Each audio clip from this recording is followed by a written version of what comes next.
Hey there, my name is Marcus, and in this video, I'm going to share with you how you can reset your Samsung dishwasher, and it's pretty easy, so this is something that you want to do. Resetting your dishwasher is easy. Unplug it or turn off the power at circuit breaker. Wait for some time for electrical charge to clear out of dishwasher, like 1 to 5 minutes. I would even wait like 10 minutes and then power it up again. That's it. That's all what it takes to reset, and this is how we're going to reset the Samsung dishwasher. Just be aware, maybe you locked it out. So if something happens is that you like someone locked it out on your dishwasher, you just want to look for the lock button and just press and hold it for 3 to 5 seconds, because maybe you just locked it.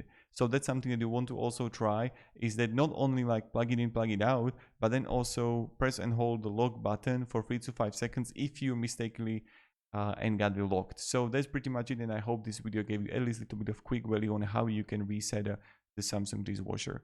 Have a great day and goodbye.